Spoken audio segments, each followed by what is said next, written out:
hold on one second. Yeah.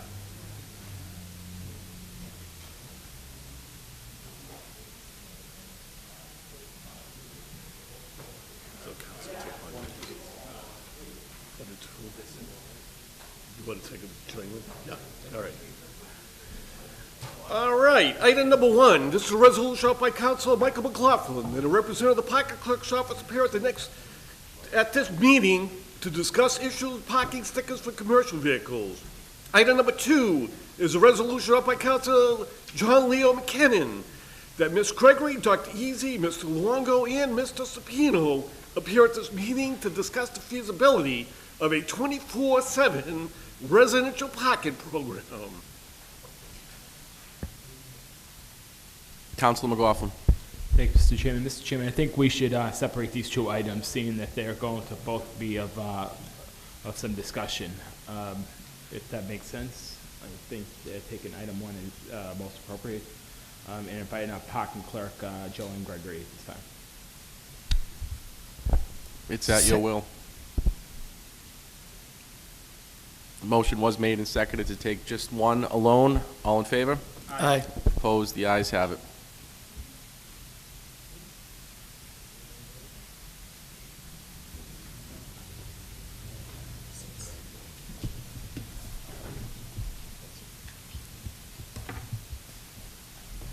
Good evening. Hi, guys.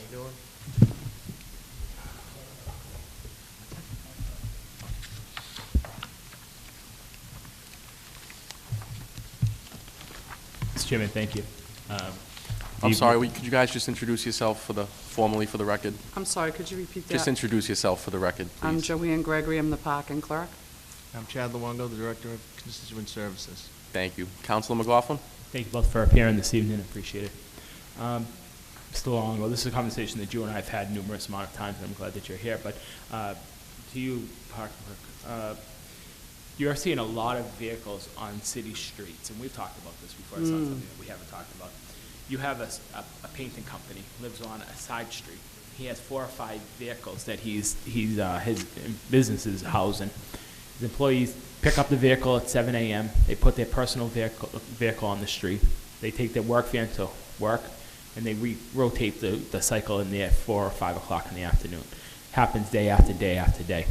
Some of these very smaller streets, dead-end streets even, are being really hampered by the fact that these commercial vehicles are being allowed to park on the streets. I couldn't imagine, we have some large construction companies in the city that have vehicles registered to them. If we allow these vehicles to get parking stickers, you could have upwards to 20, 30, 40 vehicles parking on side streets and on our streets if that was the case. So I really think that we need to look at how we're able to stop issuing these parking stickers to any commercial vehicle in the city of Everett. I think if you have one, if it's somebody that takes home their work vehicle, that's one thing. I have no problem with that. You know, somebody is entitled to a vehicle because of their job, requirements. That's fine. That's fair enough.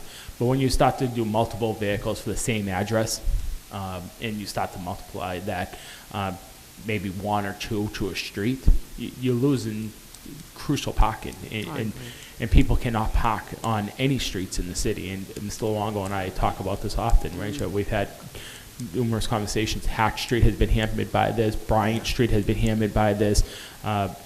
I mean, not even to be selfish, but even in my own neighborhood, I've seen it on a couple of dead ends. I live on Baldwin Ave. I have dead ends on both sides of my street, and I've seen it on those dead end streets. I don't know how we are able to do this, if we're able to curb this from happening, but I think if you issue 1 to an address, again, it's reasonable. If somebody takes home their work vehicle, I have no problem with that.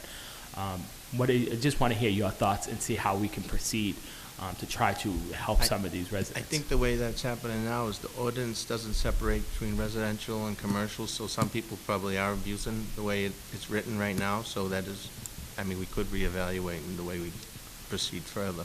Right, the way the ordinance is written. But the other issue that might present itself is the software that they're using downstairs right now doesn't really show them a lot of information on like who's coming in to buy. They can't pull it up and say, McLaughlin has 5 commercial plates issued to this address. Their software doesn't show that, correct, Chad? Yeah, I believe that's true. Yeah. They were saying that if we were to proceed with that, we'd have to update their software systems.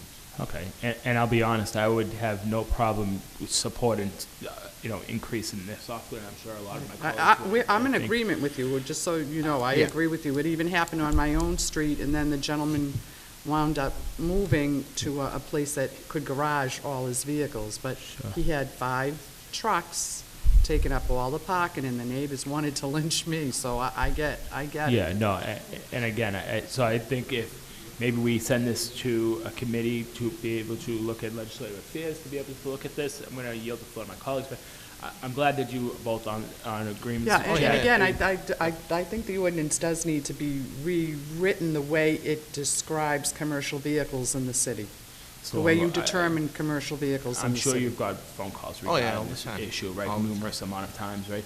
So if we need to go back on some data to be able to prove our case and to be able to make a strong case why this needs to change, I think there's some Oh, strong sure, evidence there to show that this has been negatively impacting neighborhoods across the whole city. And I'm sure that both of my colleagues can talk about this issue as well. I think it's a good start is to, who would we want to talk to about the software improvements? Currently, we use Kelly and Ryan, and I haven't had a conversation with them to see if there is anything that they could provide that would show us who does the placards, We who could talk to purchases. the clerks downstairs in the collector's office.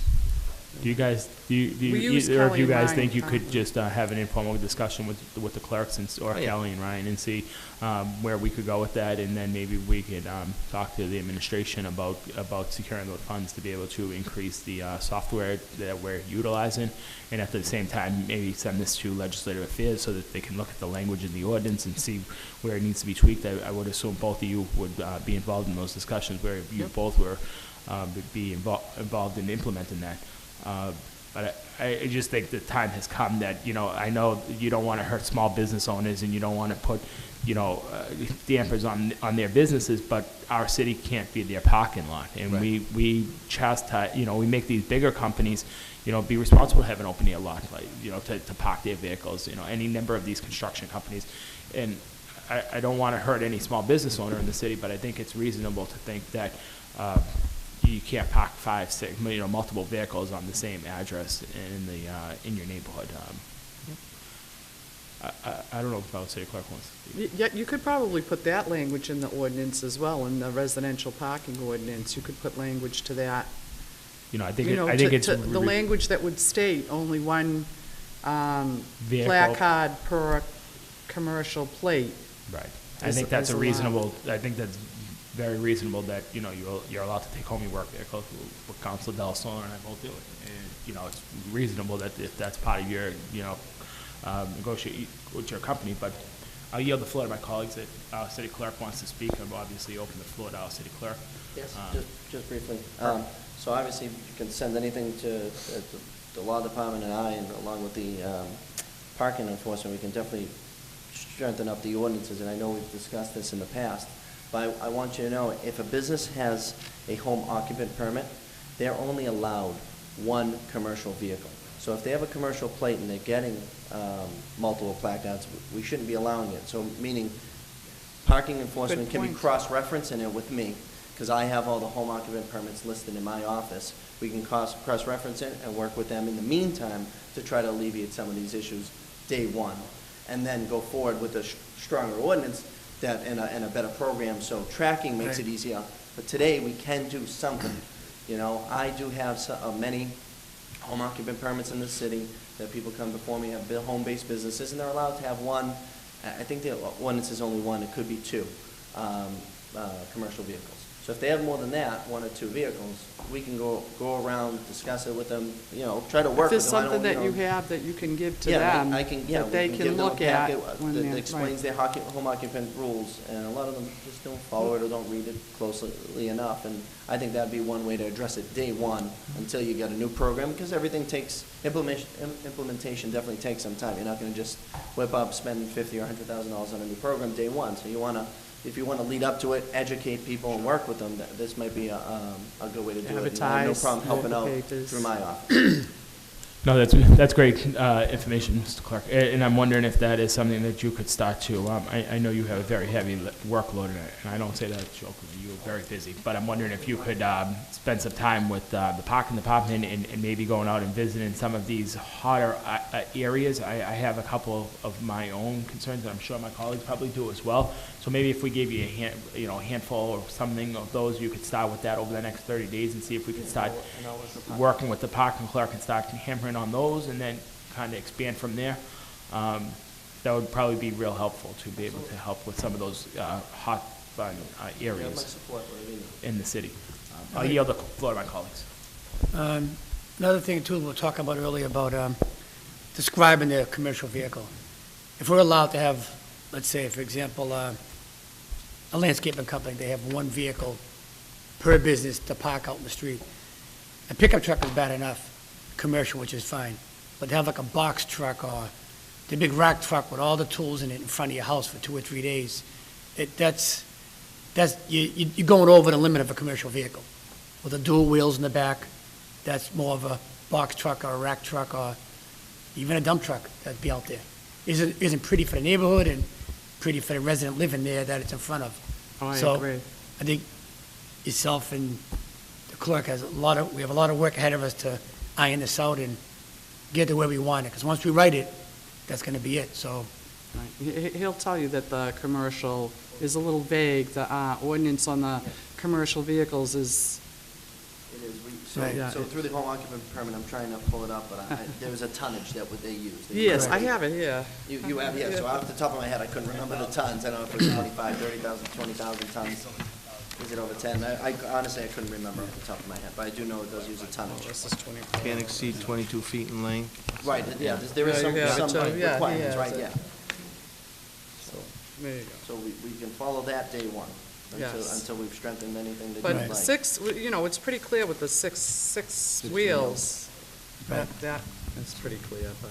At this point, councilors, would you like to refer it to legislative affairs and So- continue to work on the ordinance and perhaps adding or tweaking some language?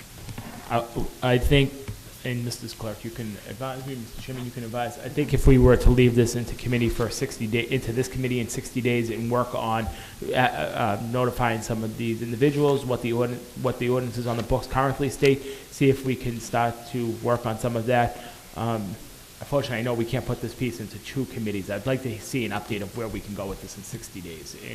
But I don't know if the most prudent thing is to put it into legislative affairs, but I'd just like to have I an update. think that would be best fit, so you can look at the language and Into legislative see where affairs. you want to rework it. And we'll Okay. rewrite chapter 12 and any other license ordinances, and then we can work out, you have another piece coming up before you too.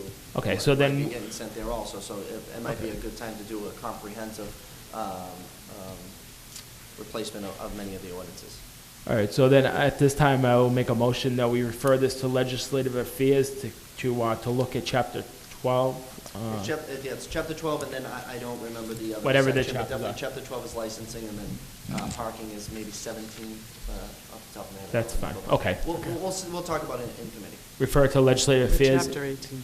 18. and, Off by one. Close. Mr. Clerk, if you could, in 60 days, just send us an email, myself, the chairman, and Council Del Solar, and just let us know how we're making out, talking with some of Okay. these small businesses that are parking on the streets. I mean, we talk daily, so it's I'll not that meet we with the won't parking know, department but, first. I'm not going to do it myself, because I No, don't. sure, I wanna absolutely. make sure I have a parking enforcement or someone with me. Yep, going- absolutely. If we're going to go and do that, I don't want to do it just myself. Sure, no, And that way, absolutely. it's all about educating people, not. Yeah, just no, absolutely. hammering You wanna people. educate Make sure them they first and understand foremost. what they're Absolutely. doing right or wrong, and then if they're continually Sure. breaking the rules, then that's another thing. But I we'll would- I'd discuss just it like with to them see an first, update in 60 you know? days. I don't know how costly, but maybe even when you do the occupancy permit, when they come in for their business permit, if there's just a piece of paper. They do get the rules. All I right. point them Or out we on can the left side of the highlight it, rules, or- it or has maybe everything, but I will start highlighting If that we now. if we did a mailing, I don't know Yeah, how we can do costly it. it I would can do a be. mail merge too. We can send it to everybody. Yeah. Yeah, we'll work out something. Don't worry. Mr. Longo. And the last fines would be in there question. too? Yes, it's all in accordance with 1-8. General fines, 50, 100, 300, et cetera. Yeah. Thank you. Mr. Longo, last question too, and I'm going to, excuse you, Councilman, thanks. Is there a way to be able to go into the 311 program and be able to pull the number of calls that we have received on this? I know you have it broken down Oh, yeah. in so many different ways, and I mean, you're We really, have like 6 different categories in the parking queue, and we can print out a report on who called for what. And Do you think you could just print, not that we need it in any formal manner, but could you just print that out and Yeah. If we stop by your office in the course of, Certain amount of time, like from what month to what month? Yeah, 6 months? it's 6 months. Yeah, past 6 months, sure, Exactly. sure. Last 6 months, if you could print that out for us, and we'll just stop by your office at some point Yeah, next week no and problem. get it from you, that'd be great, just so that we have some concrete information, because we're gonna give locations to the city clerk to be able to start talking with some of the businesses, maybe other ones that we're not aware of that have called you. And I'd like to just keep everybody in the loop so that we can all work together to Yeah. curb this, because I think we're all on the same page that it needs to be addressed. Absolutely. At this time, we'll excuse with customary thanks. Thank you for both appearing. Thank you, guys. Don't go Oh, too I far. guess You're you up. can stay You're on deck besides- again. Item number 2. So, Mr. Clerk, Mr. Chairman, excuse me, at this time, we're going to make a motion that we refer this to Legislative Affairs to work on this item. Is there a second? Second. Motion made and seconded to refer item number 1 to the Legislative Affairs Committee. All in favor? Aye. Opposed? The ayes have it.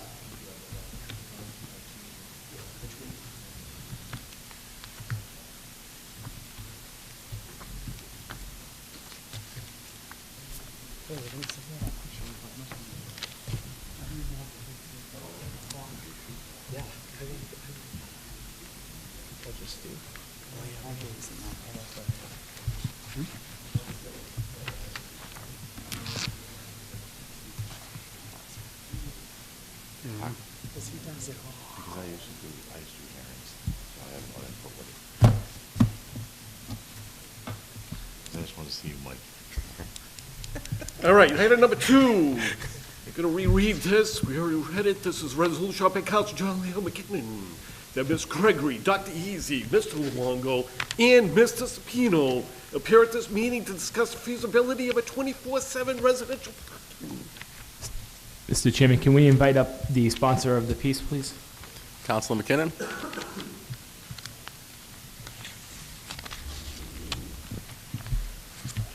Mr. Dr. Easy in the audience? He's, Okay, that's fine. I just didn't want to miss it. he's not in today. Okay, that's fine.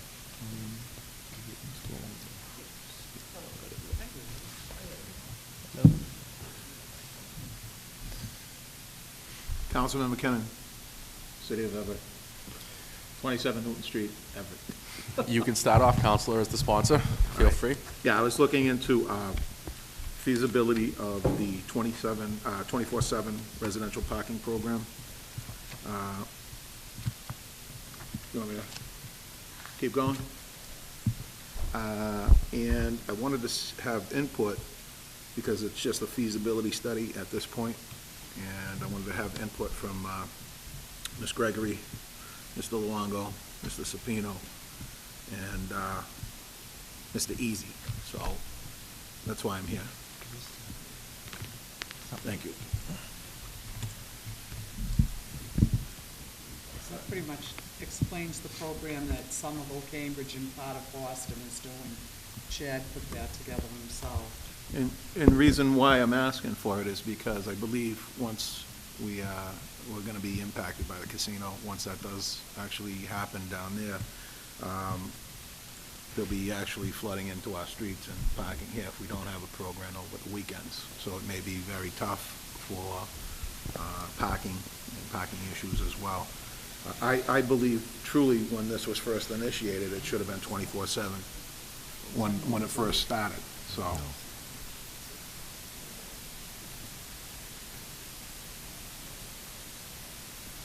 So I just got this tonight, so I need a chance to take a look. No, that's fine. I just need a chance to take a look at it as well as, I know my colleagues do as well, so.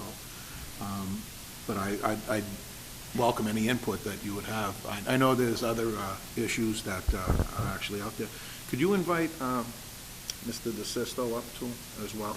Because I wanted to ask him a question Mr. on the Chairman, record. for you, can we invite up Chairman Joe DeSisto from the Board of Appeals? Yep. Come right up, sir.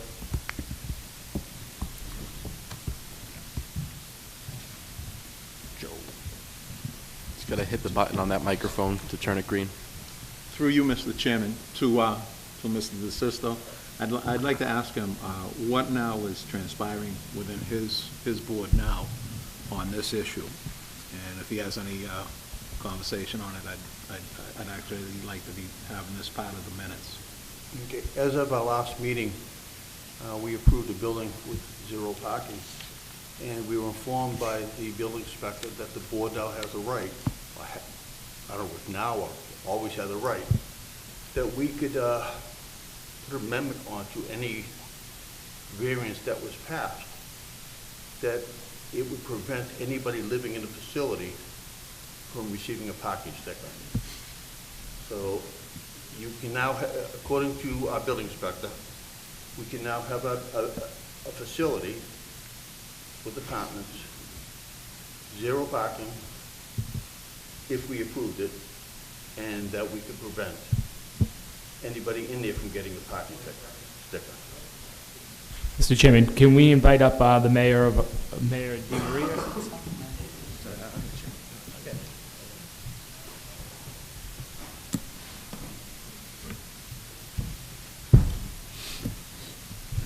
Good evening. So that came from our outside counsel, KP and Law, not our building inspector. We can condition the ZBA can condition any project they'd like, and one of those conditions could be the fact that they do not have to give them parking permits, parking stickers, resident parking stickers. So that was, as you know, it's something that I'd like to see, less parking. You know, it's been a huge topic in the city regarding traffic congestion. But I think all cities are facing that, and we did have that issue last week regarding the tunnel that was closed. It was pumped out. No one ever removed the cones, so it caused a lot of issues in our city that day. But we were just talking about parking and parking regulations. I think we go at it is like one ordinance at a time. Rather than try to revamp the whole parking in the community, we should be going at like one issue at a time. Like for instance, the biggest thing is the monthly passes that people get. They get them every month for the month. So that clearly tells you they are not paying excise taxes in the city. They're not registering their car in the city. So that will be one of the first things that you'll see that we're going to draft, send down to you for a sponsor to put in a piece, to eliminate somebody getting a resident parking permit every month, all 30 days, 31 days, for all 12 months. I can comment on that because I have an incident that transpired just on my street alone. There was an individual would come down, park his car for 14 days, but he was registered in Framingham.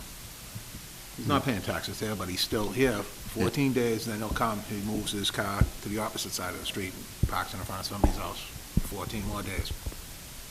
Still has a placard. He had a placard for, and I brought this to your attention. Chad has all the numbers actually, if you want it. So, I mean, that's a problem. 3,500 people do that a year.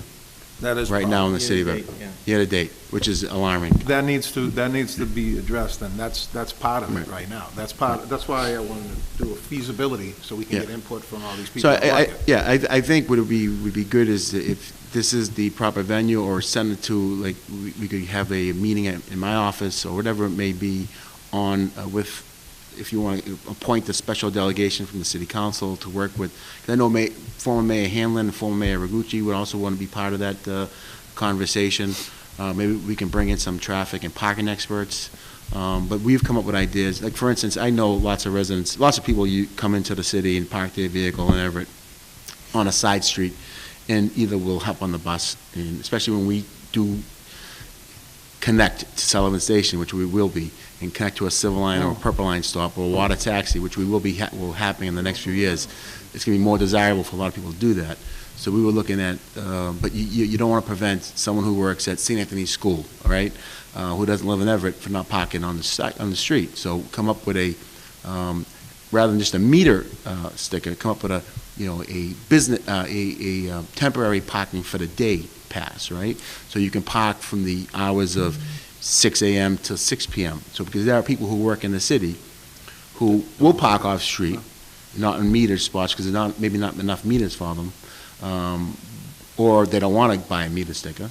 But we could come up with a pass for them. So if you do 24-hour parking 7 days a week, could affect and hurt some people. Like, so we want to be very methodical and thoughtful of how we implement this. And I think the best way to do it is like one issue at a time. All right, how do we curb the 3,500 monthly passes that we're giving out?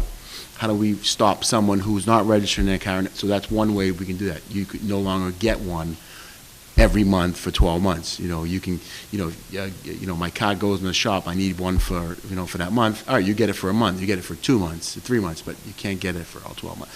So I think the best way to go through this is, we're going to be coming up with, we had a thorough discussion this morning. This is I had an opportunity to read a good amount of this. There are some good stuff in here, but I think we can together come up with a I know that the clerk would like to also work on this, come up with a comprehensive parking program that kind of fits the city of Everett. And to get back to the development that was permitted, that was not the first development. There was also one on Ferry Street. The Philbins, the property on Ferry Street also had approved with no parking, maybe with 2 spots. So this is something that, we have something on Laurel Street tonight that was in the overlay district that is building, I think, how many spots of parking, like 30 parking spaces, podium. All they did is basically what they do is they build a podium-style building. So now it's higher. So it actually becomes more an eyesore to the neighborhood. So if you said, hey, listen, we'll give you density, no parking lot, right? So they don't build these parking lots that cause all these stormwater issues that you all know we have a ton of stormwater issues. And they put in like landscaping or beds, stuff that, permeable surfaces that the water can get into and give them no parking permits. And they still want to build because, you talk about affordable housing. Why is housing not affordable? Because there's not enough of it. That's why rents are so high. So you got to provide more units of housing, and some of them can be micro units or small units where seniors could live in those for $1,500, $1,200 a month. A lot of our seniors are getting pushed out of the city because they're not going to move into a house with 6 other families. Other families will do that. So they combat the high rise in prices by living into units together as a group, 4 or 5 people. A lot of our, I know, if my grandma was alive, she wouldn't do that, right? It's a very complex problem, but I have a clear grasp on all of it. I really do. I know Joe doesn't believe in that right now, but I think if you give enough information and evidence to prove, I think once you build, so we have consultants right now working on our rapid bus system, on our transit system. We have a great team player in Encore who right now is modeling the Silver Line to stop down at, the Silver Line, the Purple Line, the pedestrian footbridge, all that great stuff. We have a lot of great stuff happening on our bike paths that is not only designed, but it's actually get funded to build. So there's a lot of good stuff happening. Our biggest thing is to get the rapid bus line to connect to Sullivan Station. Once you do that, you can change zoning in your community. You can get better uses in your downtown and your squares. You can build some housing, get some better restaurants and retail on the first floor because now they're supported by people who have income who are living upstairs. So you rebuild your squares. It all is hinged on transportation. You got to get people from Everett Square or from Glendale Square or from, where Council Del Sol and I live down Woodlawn. Get them on a system, a rapid bus using the existing infrastructure, using the streets. So you take parking off city streets, right? You find places where you can identify to build some off-street parking garages. So you can, if you're taking spots off of Broadway, Main Street, Ferry, Elm, Chelsea, Hancock, find locations that we deem undesirable and build parking places off-street. So you have this basically a train system in your city, not tunneling, using existing infrastructure, buses, and so when someone builds something 16, 20 units, they also pay into a transportation management program or a TMA, or I wish Jay was here with me, they actually pay to augment it also. So not only using the MBTA services, but using shuttles. And Wynn is doing that now with us, or Encore is doing that now with us. But that's the way you combat homelessness, by providing more housing. You combat traffic and all the other issues by providing a good transportation network system. So those are things that we're working on. I'm as aggressively waiting for these consultants to finish their reports, to get it to me so I can get it to you, even if it's in draft form so you can see it. But we should not allow people to build these podium-style buildings, do not make them park, do not have them have every unit have 2 parking spaces. That's old way of thinking of things. That's antiquated, because people who live in 2 families, big 2 families and big 3 families, they're renting rooms. So that's how they're combating the housing crisis, and they're putting 10 cars on the street. That's our problem with parking, not the apartment buildings. Because you go by half the apartment buildings, half their parking lots are empty. The ones that we just permitted, half the lots are empty, because most people live in the backyard or Parkside Commons, their parking lots are empty. So all we did was have them create more non-permeable surfaces that cause more stormwater issues. If you don't you permit them, and they build a nice building with retail out front, and we have the nice retail options, we have places to go and get an ice cream or a coffee or a little restaurant, because everyone wants something. In our Everett Square is pathetic, right? I mean, it's nothing really. Dismal. It's dismal. That's a great word. You could say it. Yeah, It's dismal. right. We just did an RFP. We've got 3 responses back. We're going through those right now. We may put it back out because there are some other people who want to look at that. But we're going to get someone, and we're going to give them relief on parking. Because we're going to, we will have our transit system connected to Sullivan Station down 99, hopefully very soon. That's a great vision, right there. Yeah. And I've chopped it up a little bit. But eventually what I want to do is maybe hold a meeting with you all in the city with residents, get their buy-in, because and I know we all follow each other on Facebook, and so you see a lot of residents' comments about, some of them weren't so happy that we permitted the development of the street without parking, but they don't get it yet. Just through you, Mr. President, to the mayor, with that permitting that was done. Yeah. That was legally done. Yes. Through our attorneys. Yeah, so you can permit a development, and you can condition it. The ZBA has the power to condition almost anyone with any condition. Yeah. That's, and the condition is, they do not get parking permits. They will not get a monthly sticker from us. They cannot, once they get that at that address. So they will have, they'll have no place to have a car. It's like, you ever I have apartments that I rent, no dogs allowed. And they want to rent it with a dog? No. Sorry. No cars allowed. Yeah. You rent it without a car. You get people who are older, who will shop locally. You get people who are maybe working in town, students who will use a public transportation system. But once you improve that public transportation system and you make it a 1-seat ride into Boston, the sky's the limit for the city of Everett. I mean, it's really transportation. And once we do that, we can, you'll see more development on Broadway. You'll see more housing. It's okay. It's not a bad word. Housing's not a bad word if you have a reliable transit system. If you're not making them put 2 parking spaces in the back of the building, you have them put a public park in the back of the building, right? More park space, more green space.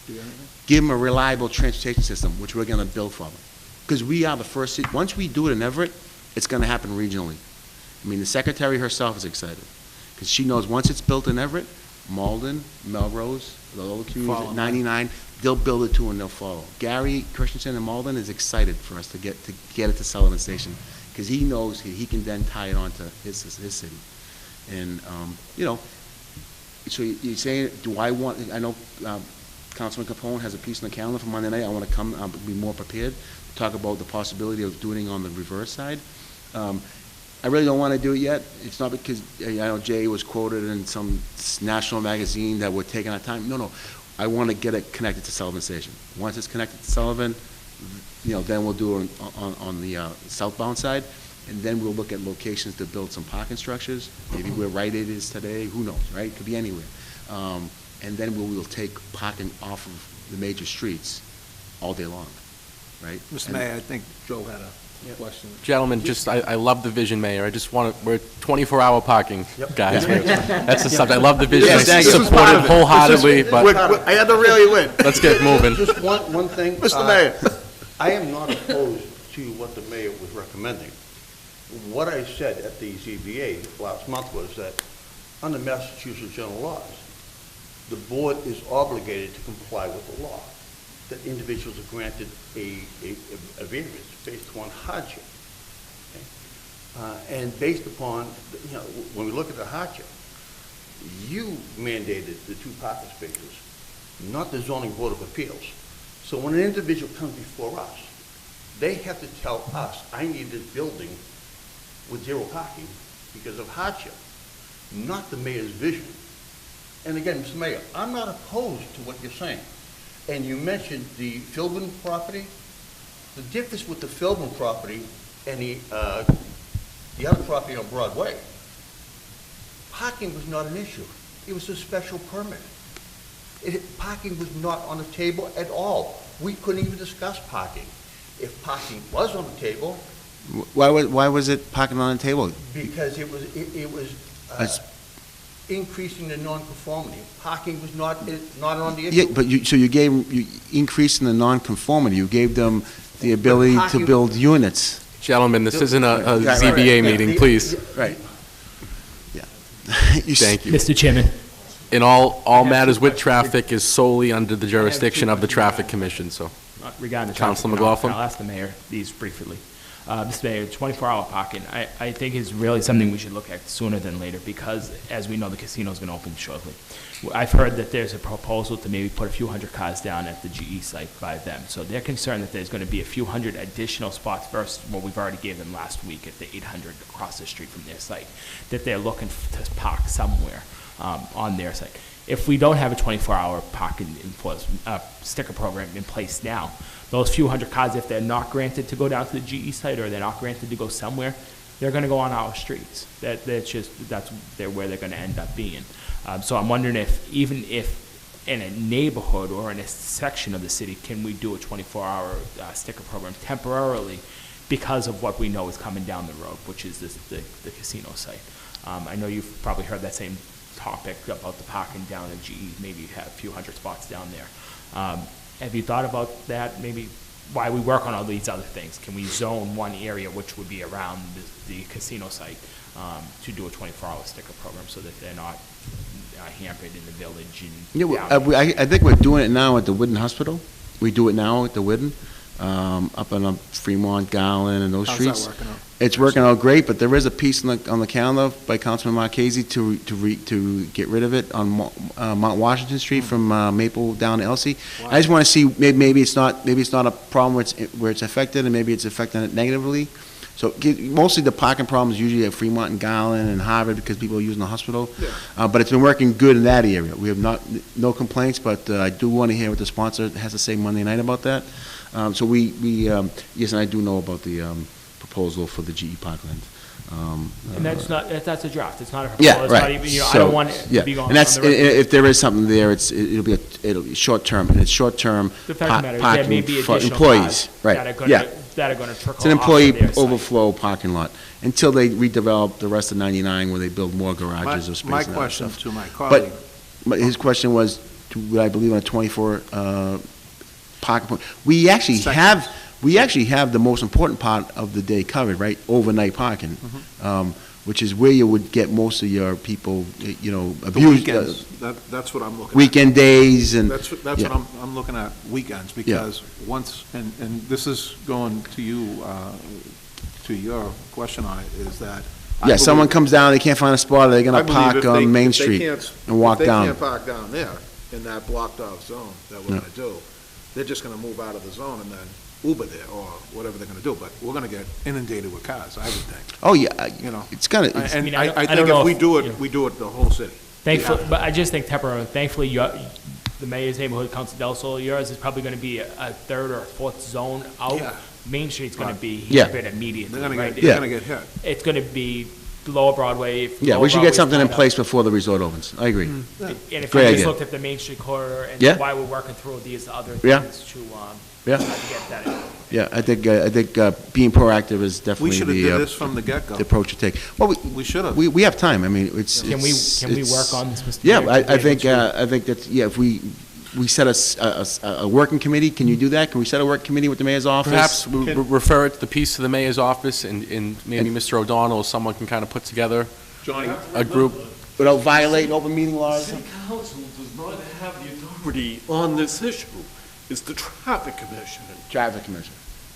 Okay, Lieutenant Healy. so, so Would we have, So should we have you could invited do it, Janet Chairman. here? Mr. Clerk. Do a delegation with members of city council.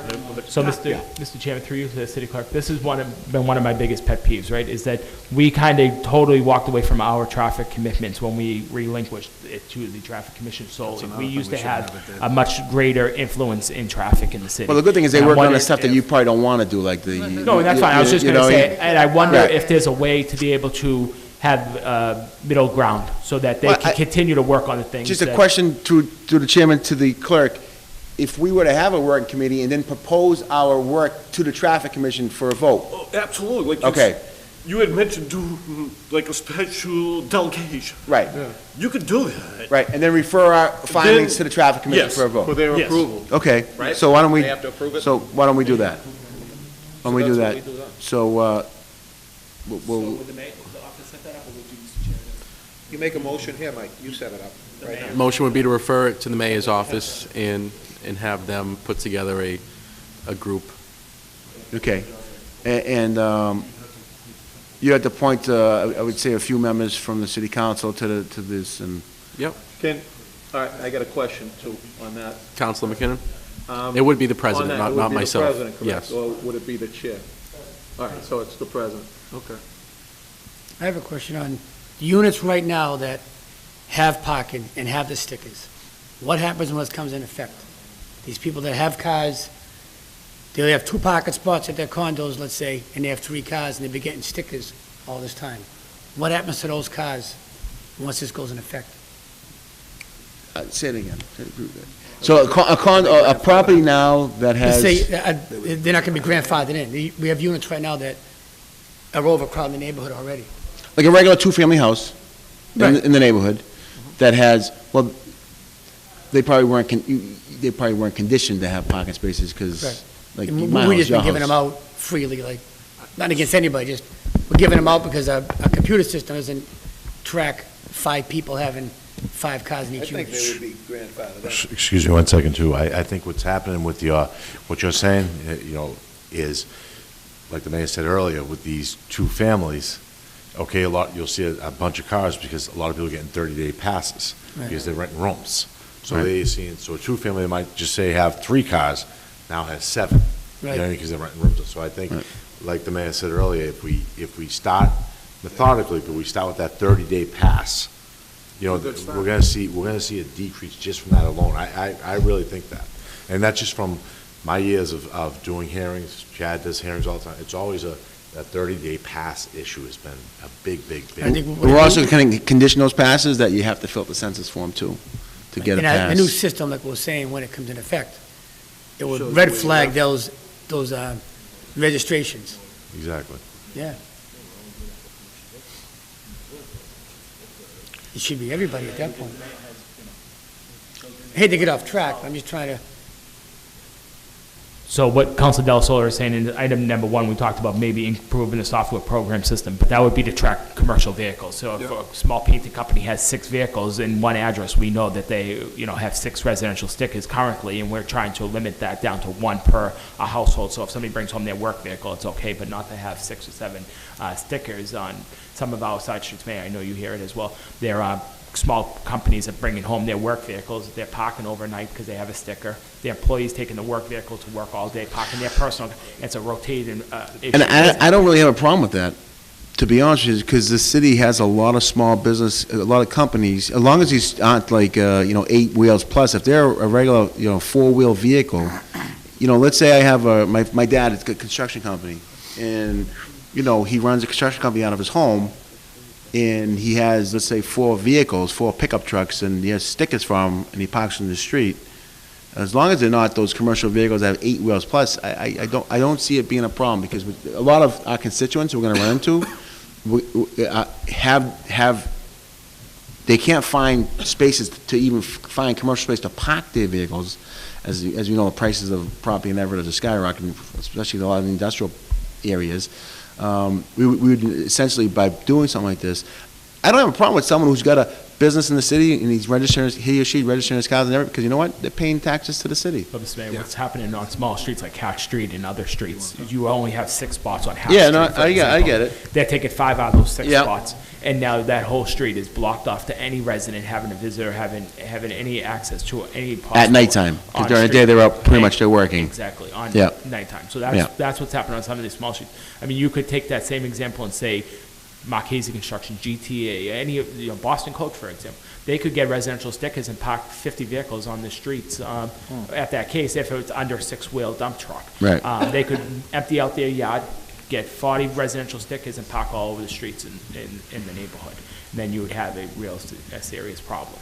So Yeah. that's what I'm looking at with these multiple vehicles on there. But that was back to. So you're looking to limit them? Limit them to 1 per household, or they have to go and find reasonable spaces. That was on item 1? Park, that was item Item 1, and where'd that go?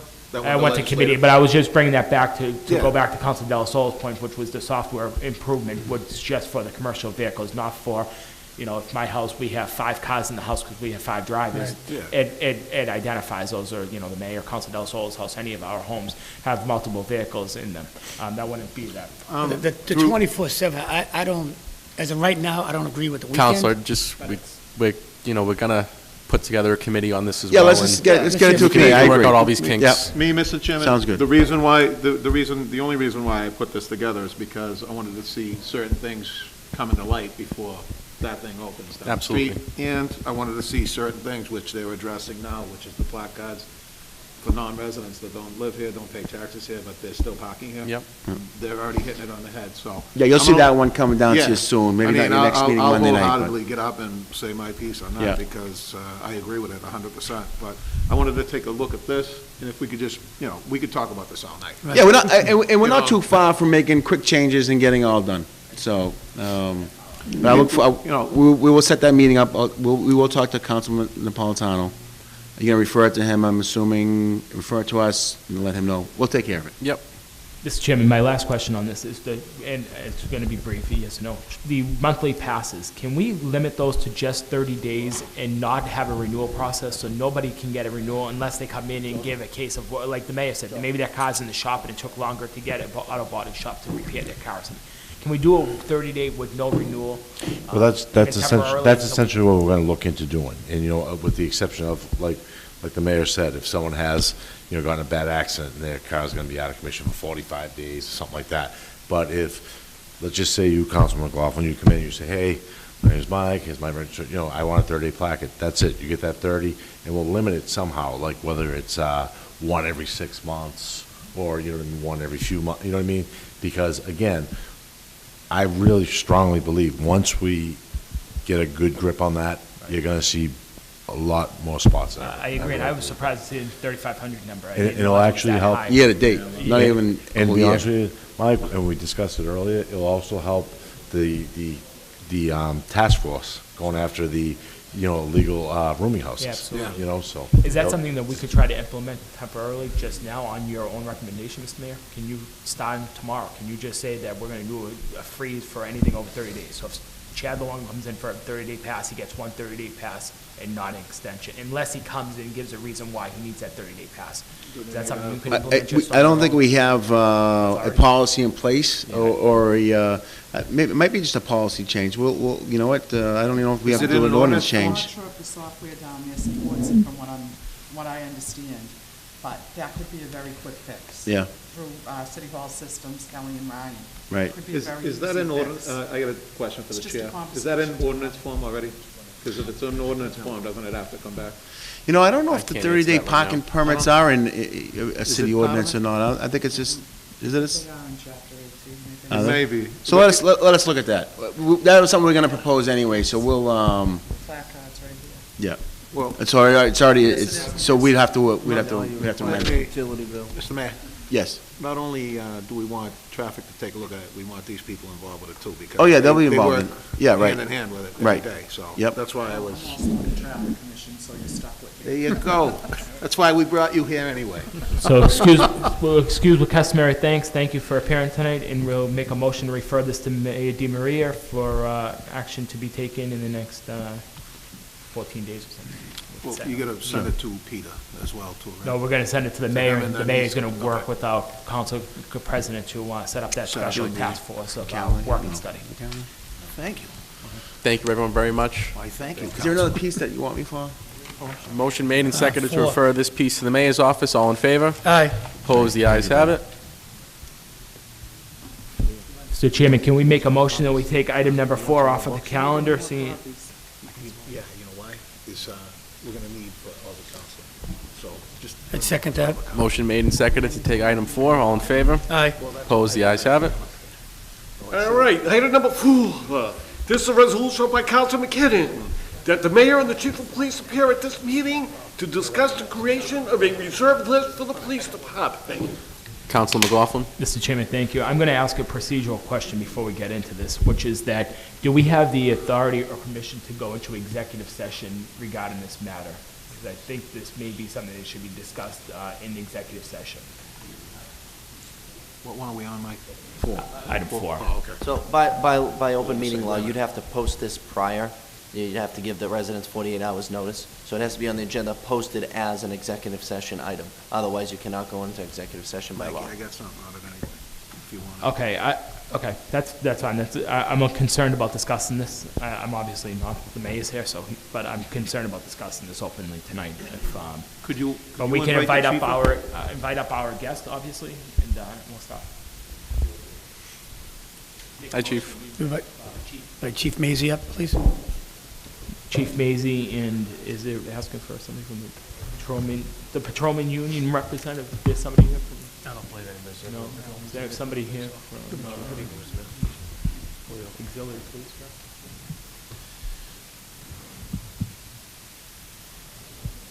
So, Mr. Chairman, can we also invite up supervisor, union rep, or auxiliary police rep? Any of those individuals that are in the audience that are listed on item number 4 have an invitation to come before us. I believe the only one that would really know or be involved with that process was Chief Jordan, but it's at your will. Is this gentleman coming up for the auxiliary police?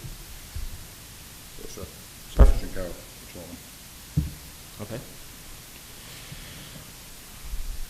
So, I will start. I think, yeah. Are we gonna debate the auxiliary Well, I'm police? trying to figure out where we're Mike, going. I just had a couple of questions, that's all. Yeah. No, that's fine, but I now have a couple of questions that have arisen in the last 12 hours of today that I'm Sure. trying to figure out where we're going with all of this. That's why Yeah, so the I don't piece, know if this is best to be served at another evening in executive session where we can have more of an open dialogue. That's was my first question. Well, the item I thought was about reserve. Yeah, what the I was actually, reserve I was bringing it up. officers are about. Reserve, it's a reserve list, that's Yeah. what we were gonna talk about.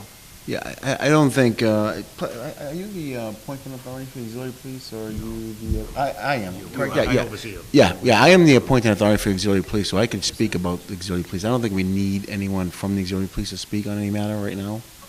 Yeah, but I'm thanking for being here, though. Thank you, Thank you. Thank you for coming this evening.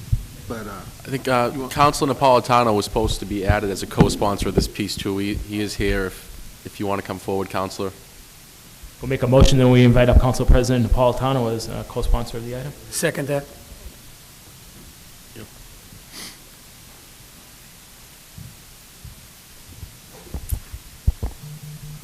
good evening. McKinnon or McKinnon. Napolitano? My question is directed to the chief. Chief, there's been talk about the reserve list coming into effect. Can you just give us the overlay on it? Sure. So we've been having discussions for a number of months to look at what best meets our needs in the city going forward in the future. And so years ago, most of the officers that got hired as full-time officers were actually reserve officers, including people like my father, my grandfather. The practice stopped at some point. We haven't determined exact date, but we think in the late 70s. What it would do is, under Chapter 147, Section 11, you can establish a reserve list. So the city had adopted this, believe it or not, quite a long time ago, back in the late 1800s. Why'd we get away from it? I don't have that answer because no one's really around to Answer it. to answer that question, but they got away from it at some point. I found out a lot of municipalities, departments our size, are still using it. And basically, the statute allows you to establish a reserve list. There's another section, Section 12, that allows you, if you adopt that, we don't believe we've adopted that, or we can't find anything saying we've adopted it, but that allows you to take a percentage of your full-time department. So if you're at 100 offices, and the formula is 20%, you could have 20 reserve offices. And that's really, I'm not even sure we need to do that, but what we're looking at is, bringing our full-time offices up to the goals that we're trying to get to meet the needs of the community with all the development, and then establish a reserve list after that. And that would be officers that come off a civil service police list. They would be hired similar fashion. By civil service law. But exactly, Okay. by civil service law. That's They'd be go to basically top part-time civil service employees. testing, okay. Yes. And then, so would this be, let's see here. In place of an auxiliary department? It would be in place of the auxiliary? That's So- the goal. Okay. And that right now would be beneficial to the city because of vetting process and all that stuff. There's 9 months it takes to vet out for one. Yeah, it takes 9 months to a year to put an officer through, but you'd be getting officers that are trained, they'd go through the same screening, the medical, the psychological, the physical fitness, all the screening, the regular, now, so some departments send them to reserve academies, because they become true part-time employees. Some become part-time employees forever Yeah. in smaller communities, and then other departments have them start out as part-time employees, and then that's how they feed their openings when there's full-time openings. So, So they would be, those trained officers that come through that academy would be able to do.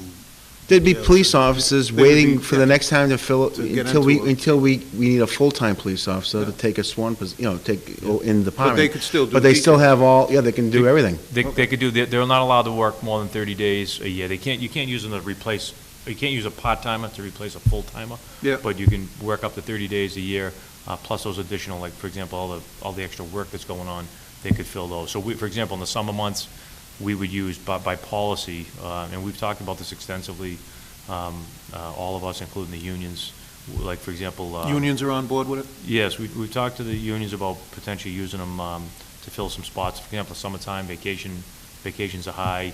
If we want to put out extra beats and we can't get anybody, we have these all that. reserve officers that would have to work X amount of hours to maintain their status with us. And they're, like I said, they're considered part-time employees. They get paid a different wage than full-time employees, but in a nutshell, that's how it works. But they're mostly all Everett kids They'd have to live. off the list, Off the civil service list? off the civil service list. Now, that would be in replace of the auxiliary, is that what's happening? Right. With that? Okay, so where would those guys go that are auxiliary now? Is there a plan for them or no? Well, unless they're eligible, unless they take a civil service exam and meet the requirements, they would not be eligible to participate in that. Okay. Councilor McLaughlin? Thank you, Mr. Chairman. Mr. Chairman, to you, to our invited guest, I guess I'm a little confused by this matter. We've had numerous appointments up here this year of swearing in new members of the auxiliary police. When did we come to a conclusion that we were going to do away with this department, and why have we been swearing these individuals in?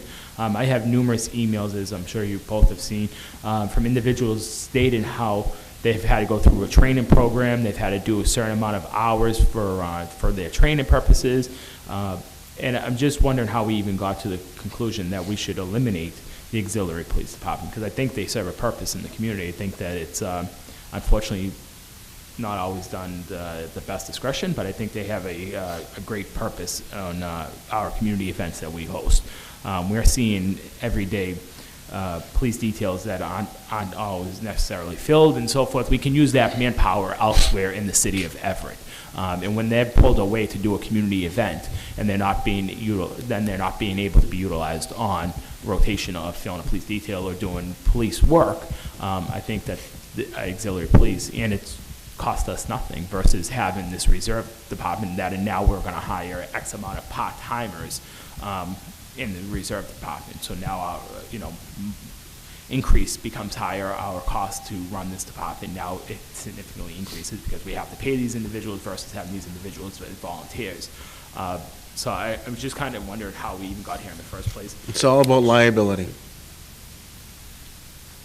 Liability, and I agree, Mr. Mayor, but there are many other communities that have auxiliary police that are full swing in being utilized properly and being supervised properly and being handled properly In the greater Boston area? in the greater Boston area. Well, I guess, Counsel, what I also would say is, if you want to get into the details and the nuances of some personnel Well, that's issues why on I auxiliary, discussed that would be about going into something. executive session But that's here not the first. agenda, right? That's not really the agenda item tonight. It's the reserve list. It's the reserve list, so. But I think we don't get to the reserve list until we come to the conclusion that we're going to dismantle the auxiliary. No, we can do the reserve list, and we're going to do the reserve list? We don't. Which need is to- fine, yeah. that's okay. That's what we're We gonna can do. do that, but Right. in conjunction, should we still have an auxiliary police? If you're so That's desire to increase the police department budget by having a reserve list, that's obviously your decision, Mr. Mayor. But should we in conjunction have a volunteer? Well, auxiliary, they'd have to come before you to be sworn in by me. So if they don't come in and get sworn in, if I don't send them down to be sworn in, there is no department. No, and I respectfully agree, but there are numerous amount of members that have been sworn in for terms ending in 2020. They're or- 1 year, well, they're staggered, they're 1 year appointments. Yeah. So, but to go back to, so there's a huge difference between reserve officers and auxiliary PD. So, back to your question about auxiliary officers, they're restricted on what they can do, what kind of business to do, expectations. There's a whole bunch of other issues. This is not the forum to discuss it right now, but we think we have a way to create more efficiencies, a better product to serve the needs of the city. The city's changing, it's still changing rapidly to meet the demands of thousands of more people coming here, and making sure everyone's properly trained and following our policies that are established by us, and following the chain of command, et cetera, Well, and and so I agree, on. Chief, that there may be, and I said this, there may be some supervision issues, there may be other issues that are going on with this department that shouldn't be discussed here this evening, but we, as members of the city council, have voted for individuals to serve until X period of time. And I think that that is our responsibility and commitment to those individuals that have gone through a training program, that have gone out and spent money out of their pocket to be able to have equipment, and whatever the case might be, it's our responsibility and our obligation to be able to fulfill that term. And if the mayor chooses not to at that point stand anybody else down for a confirmation and chooses not to extend it beyond that period of time, that's fine. That's obviously the mayor's decision. But I think it's our responsibility as elected officials in the city. If we gave we gave a commitment to them when we voted for their confirmation, but recommendation of the mayor. to be Okay, able to- Counselor, I'm just going to ask you to yield. They've answered the question the best they can in the public light, and if you want to have a private discussion, I implore you to do so with the chief or the mayor and Counselor Mr. Chairman, I'd Napolitano. like to just add to this. The mayor and the chief will attest to the fact that I've met with them every month this year in trying to plead the case for the auxiliaries, so there's been no lack of effort for that. And every time that we've done this, it's because I believe in the legacy of, I served as an auxiliary police officer for 12 years when I got out of the Navy. I worked as a police officer in the service. So I believe in the commitment and the volunteerism. But what's happened is this is not the same type of organization as it was then. There are some good people that have come up here. We've only sworn half the members in that should have been sworn in this year. And the only reason why the other half hasn't been sworn in is because these incidents, these issues that we choose not to go into in detail tonight, keep coming up. It's all about confidence. Confidence in the leadership of the organization to be able to perform its duties in a manner that does not show ill of the city and protects the civil liability. So liability in law enforcement is huge. When I took a course at the Boston Police Academy, they sent a bunch of us up from South Weymouth Naval Air Station to take this course. That was the first topic, and it was a 2-hour topic on civil liability. You wouldn't think that a topic like that could be beat to death, but it wasn't. It was very informative. And of course, us being in the military, it didn't apply as much, but that information made a distinct impression on me. The city has to have confidence in its members to be out there and perform their jobs. If the job is an unarmed position, then there has to be confidence that the members are out there doing the job and they're not carrying. whether it's under their jacket, whether it's in their ankle. These are the issues that have kept coming up that have brought this into this position. In July, which was the last meeting where I was supposed to have with the mayor and the chief, it was to be able to do a presentation by some of the auxiliaries who are professional law enforcement in the private sector. The decision was made to go in this direction. They were asked not to come in and do the presentation. I was asked to come in and be informed that this is the way it was going to be and this is where we're going in. And my only reservation in this is that we just needed to let the people know that had already been sworn in, or the ones waiting to be sworn in, that there was going to be a change of direction, so we don't leave people hanging. Now, I don't believe that's occurred, and I'm not here to cast aspersions or bring up the reason why it hasn't. But that's why we're at this point here. I'm publicly being attacked on one of the blogs out there, topics, for being directly responsible for selling out the auxiliaries and shutting them down. You're all elected officials. You know as well as I do, there isn't one of us that has that authority. The auxiliary police do not answer to the city council. We appoint, yes, after the mayor has sent them before us to be sworn in. We approve financing. But we can't turn around and tell these folks that they need to look at they need to go in a different direction, and they need to reconsider how this program is responsible. The city charter, which was approved, and the administrative code clearly identify where the chain of command is here. And anybody who's out there who's watching this, who has any prior military experience, understands what the chain of command means. Regardless of what your feelings are, you need to follow the chain of command. I don't believe that's been the case with the leadership in this case here, and I understand better now with all the time I've been, and look, I'll be honest with you, I've been such a pain on this that there's been meetings changed on me and canceled, because they know where I'm coming from on this. But they've convinced me that, the same job needs to be done. And again, with the demands that are being called on the city as we continue to grow into a 21st century city, with the types of demands that 5 years ago we didn't even dream of, this program is going to end up, in the long run, be a better alternative to it. And let me vouch for Councilman Napolitano. I don't go on social media, but let me vouch that you did try and give it the best effort to keep the auxiliary of the police department. City Council does not appoint; the mayor appoints. You approve the appointments. There will be no more auxiliary police officers coming before you. This is my doing, not to get the reserve police list going.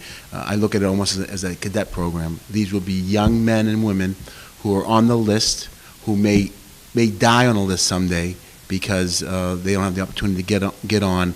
We will be able to get them on, have them be a part of the police department. They're normally 90% of them, 99% of them, all from Everett, where the auxiliaries weren't from Everett. They were all from Everett. Kids and boys and girls that graduated from Everett High School or local high schools in the area, college that may work in 911, may work in different details that we can't fill. I would rather have a person who is from Everett, is part of the police department, doing details, than having an auxiliary officer not from the city and not really knowing the residents or the dynamics of our community or the traffic patterns in our community. These people will have that knowledge, will have that aptitude, and knowing that they will be hopefully a police officer in the near future. That is the goal. It's almost like a feeder system for our police department. That's the route we're going. Mr. Mayor, I just want to make sure that a feeder system for the I high just school. want to make sure that it's clear that I didn't suggest that the auxiliary should be doing police details. I think they should be doing park events and so forth, so that our police officers can do police work, which is details and being on the streets. Your comments were fine. Your comments were fine. I just want to make sure that I wasn't suggesting that. No. My question, two questions I have on this, and I'm not going to try to beat it to death. We've appointed individuals that think they have a commitment to such an expired date. Is that part of the city charter, and we need to go back and change the city charter because it's on the charter that auxiliary police department exists? As of right now, we have. They expire, so I think the mayor made it clear, he's not going to make new appointments, but any appointments are out there, they're one-year appointments, they would expire. But the bottom line is, if we don't have events for them working, they're not working. They only work when we call them to work. And we appropriated some funding for their department this year. Correct. Where? We entered, so, this Now, last fiscal let me year. clear that up. The funding was part of last fiscal year, and as the chief testified during the budget hearings, the money would have had to have been spent before June 30th of this year. Now, the change of direction, I believe, was decided before that, and the decision was made not to spend that money. Correct, we didn't spend So a the money penny. goes back to the general fund. There was no budget funding for going into, for this current fiscal year we're in this year. Okay. I will just go on the record and say that I'm, It goes back to the general fund. Yeah, that's the general free fund. cash. Yep. I'll just go on the record and say that I'm very disappointed by the topic, but there's no more discussion to be had, but I am utterly disappointed in the decision that was made. with this You were topic. disappointed with the decision made? I was, because I think they serve a purpose, Mr. Mayor. I think when we do the 4th of July event and they're down Glendale Park, I think they serve a purpose. So We're we'll down the have- Stadium. Those are part of those issues that we can't discuss right now. Right, Counselor. exactly. If you want to So- get into detail with the right. mayor or So- chief. So now we'll have men and women, 99% of them from Everett, that took the civil service police exam, that maybe were not able to get a job at the police department, now working at a discounted rate, of course, but still with the aptitude and the training of a police officer. So we get a better trained person working at City of Brentwood, all our children at, and our seniors at. And not to say that they didn't do a good job, because I remember the job that Vinnie Caruso did, and Peter, and and the rest of them, but they're not from Everett anymore. Yeah, they're not from Everett. They're coming from all over to come here to be part of the auxiliary department, which makes me feel very uneasy that they want to come here and be an auxiliary police officer when they live in, another community somewhere else. So get that badge and be able to get the uniform. It's just, this is better for our integrity of a police department as a city, to have young men and women from Everett as part of this program, and it's going to pay dividends for our city. But if those people that we know from Everett that were auxiliary members, if they would want to volunteer at city events, they should contact my office. We're always looking for volunteers at events to organize their rides, or to help pass out the product, or cook on the grills and stuff. And if they still feel that volunteerism or work in city cleanup days, we have a lot of events that we can direct them to be still part of our community that I'd hope they'd want to be part of. What's your pleasure on the peace, councilors? Correct.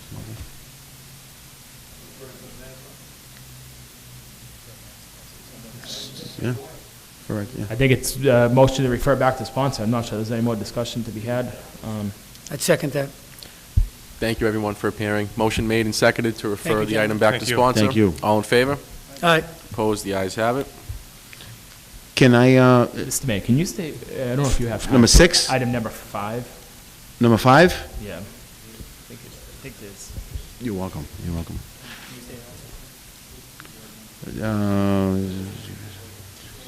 Yeah. Yeah, is Dan Cameron here? All right, item number 5. Thank you. This is a resolution up by Council McLaughlin to invite National Grid Gas Company liaison to this meeting to discuss the safety of the city's natural gas infrastructure. Mr. Chairman, can we invite up Mr. Dan Cameron from National Grid, please?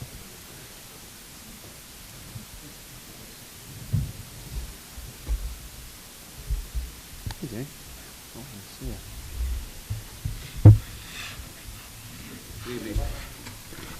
Good evening.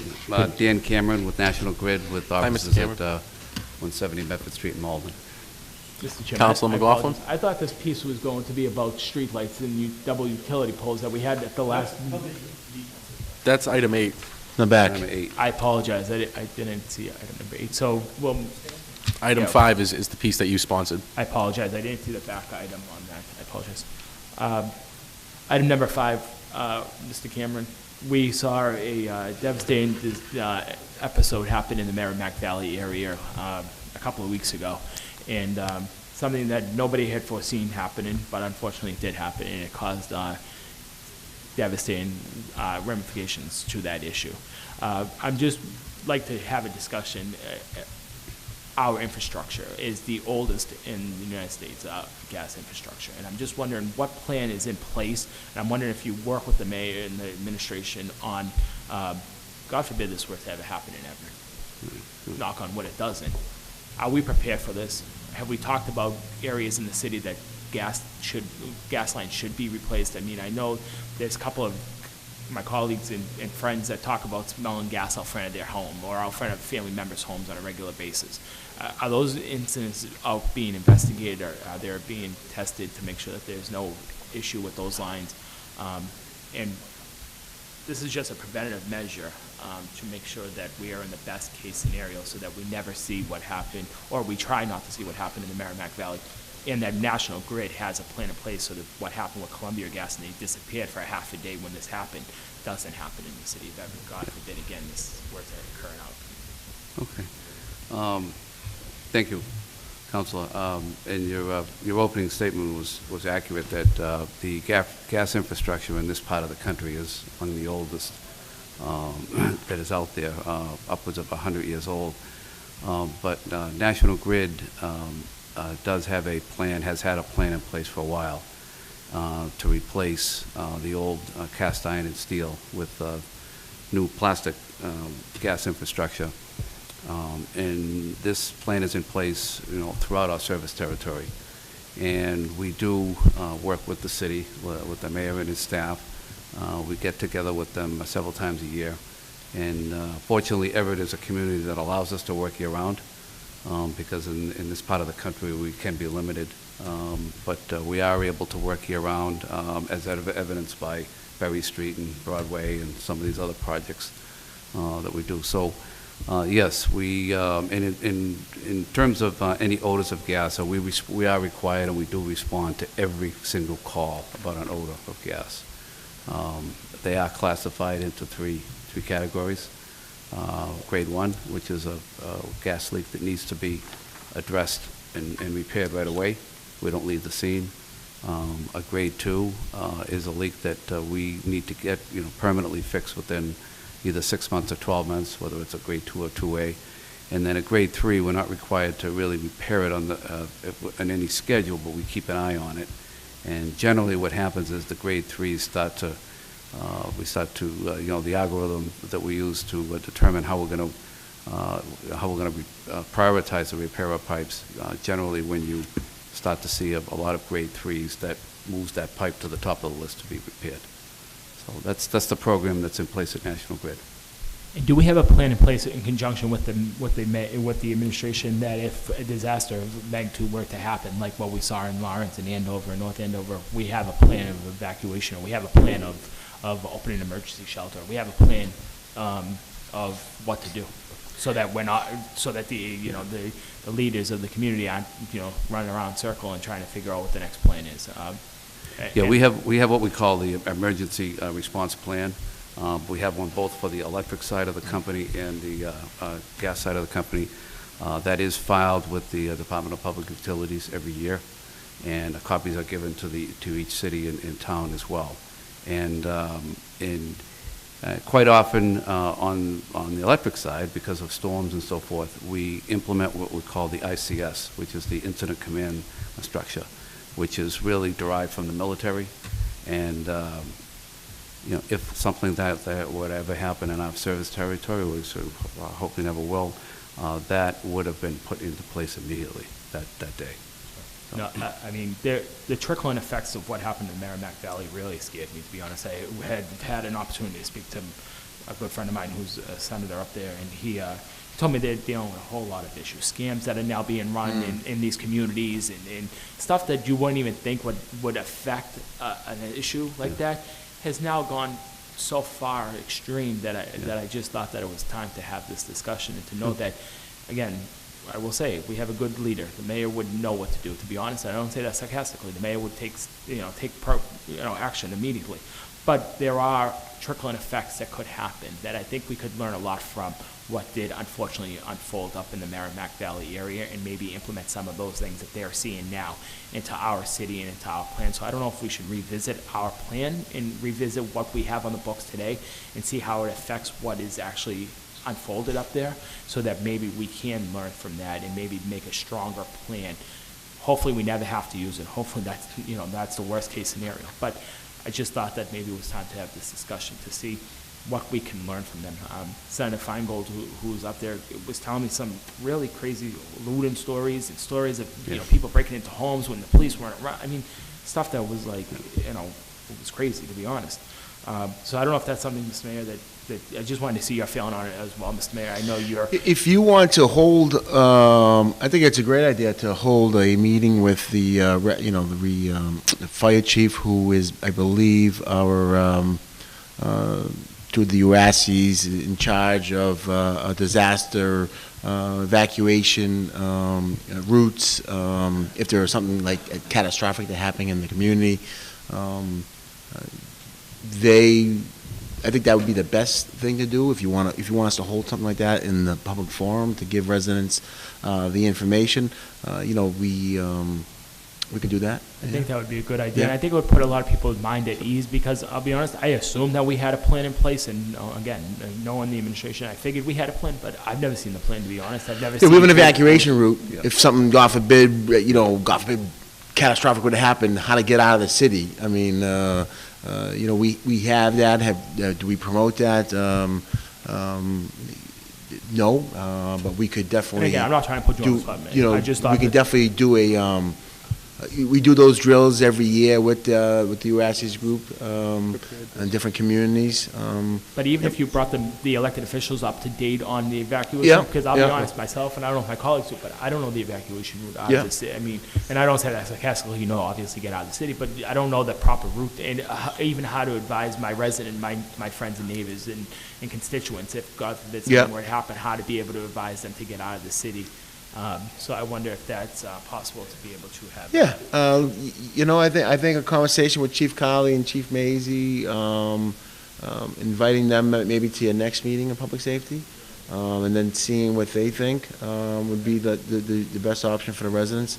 Maybe we can do a PSA, and we'll just run it on ECTV or something.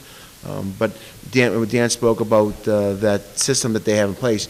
We get those all the time, those messages regarding power outages, and then we notify the residents right away via Facebook, via 911 messaging when there's a transformer out, let's say, or whatever issue may have. They directly will notify. I think myself and there's a few others from City Hall that are on it. I believe the two police chiefs, police chief, fire chief, and a couple others are on that. And then we just automatically just regurgitate that info out to the residents. And you do a great job at it, Mayor. You keep the elected officials in the loop, and so doesn't Dan. And I have to say that anytime we call either one of you guys, especially during the winter, power outage, whatever, I always get an immediate answer from you, Mayor, or from you, Dan, from National Grid side, always. And that makes my feelings a lot stronger. Yeah, we have our fallout shelters in place. We have enough beds and all that stuff. So if we have like an issue where, like even during the hot summers when we have power outages, we open up the Connolly Center. We have that in place, and we have Board of Health. Elaine Silva is part of that group.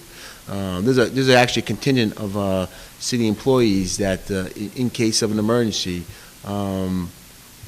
what the reaction is, how they, maybe we should put that on for the residents. I just thought it would be a good give them idea some comfort to understand. Give them some comfort. Yeah, and I know something happened, how would we respond? I think it's a great idea. I think some of my friends on the Boston City Council had done the same thing most recently, and that's really, talking with Councilor O'Malley, we had talked about this, and he said what he was going to do in Boston. I said, I think maybe it's time to discuss this in our city as well. And sure. Why don't you refer that to me, and why don't we, we'll come up with some emergency preparedness outreach meeting, sure. Great. And we, we'll make that motion. Council, every year we send out an electronic, because every May, it's updated, around the beginning of May, both plans. And we send a copy to the Emergency Management Director, which is, as the Mayor alluded, it's Chief Colley. And we can also send you or the council an electronic version. It'd be great if again. It's quite an extensive. The administration is, I don't want to step on their toes. They run the city, they do a great job, but just having just knowledge of it and understanding. The more people that know, the better. Yeah. Well, it would give you an idea of how extensive the plan is. No, but that'd be great. If you could send that along to us, we would appreciate it. I'll make a motion that we refer item number 5 to Mayor DiMaria and to take action on setting up a community outreach meeting regarding this issue. Got a formal motion? Second that. Motion made and seconded to refer item 5 to the mayor's office. All in favor? Aye. Opposed?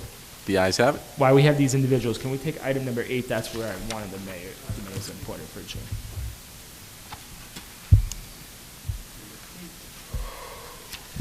Item number 8, this is a resolution offered by Council President Peter Napolitano that Dan Cameron and National Grid Electric appear at this meeting to provide an update of both the double poles and repair of streetlights in Everett. Can we invite up sponsor, Council President Napolitano?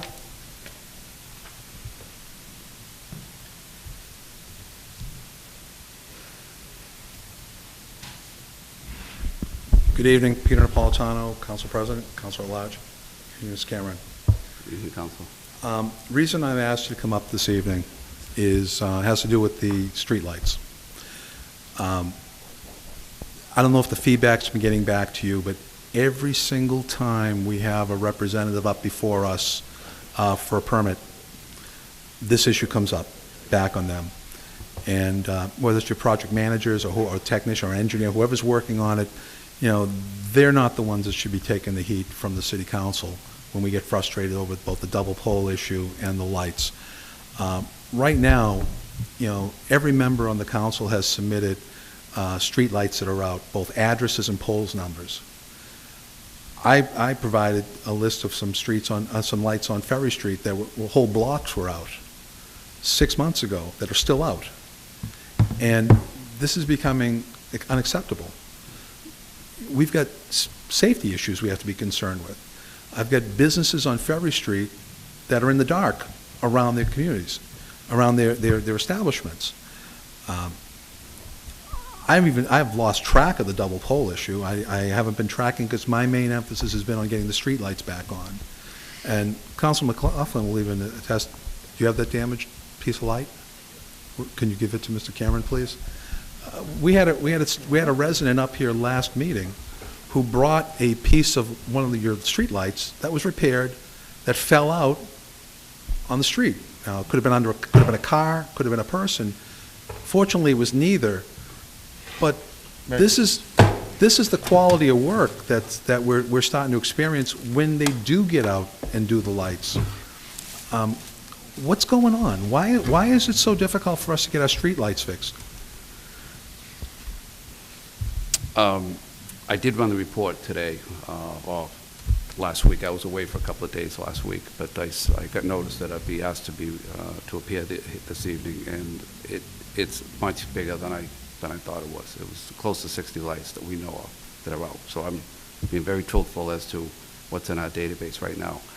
I'm not so sure why we're so behind, but I can rest assured that we are going to get out there. And I do know a fair amount of them are on roadways where we need police details, all right, which is not a problem. It's just coordinating it on our end.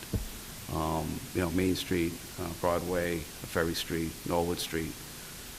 They tend to be the areas where they're underground fed lights. So normally, if it's just a bulb or a photocell which turns the light on and off, that's a pretty quick fix. But in those underground areas, especially when you talk down on Ferry Street, a whole block, you know, the problem is a lot more extensive. I'm not making excuses, right? But it is more extensive, and it can involve sometimes even digging up the street because maybe the conduit's been crushed or what have you. But the 60 that we know of haven't even been looked at yet. So that's why, you know, we're going to make sure we're going to get on that over the next couple of weeks. And I know some of them, like I said, will require details on the main streets. I'd be glad to give you a report back, you know, in a couple of weeks after we, you know, can get through this list. I'd be fine with that. Yeah. Again, my biggest concern is that your representatives, your engineers, your project managers are coming up here, and they're getting the full brunt of a frustrated city council. Yeah. I'm managing the meetings this year, and and as much as I don't think it's right to blame at them, they can't answer or fix those problems. The thing is that it's building and building with the council, and again, I can't pretty well tell a councilman in one ward who's got, you know, many lights out, no, you don't give it to that. Don't get on that person's case. They're venting as well because their residents, our neighbors, our constituents are venting on us. Yeah. And it has to be remedied. I mean, I'm talking about the lights. I'm not even getting into the double pole issue because I'll be honest with you, my biggest focus was the lights themselves.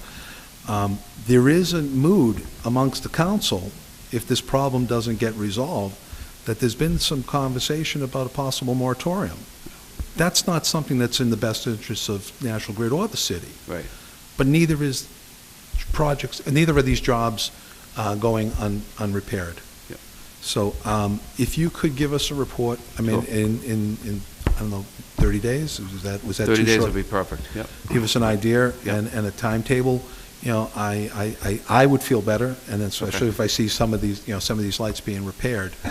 But my colleagues are, and again, I don't mean to speak on behalf of them because three of them are here, but we're reaching a frustration level that is coming to that point, and that's not something that we want to have to do. But the will is there to do it, and that is part of the problem. Okay. Mr. Chairman?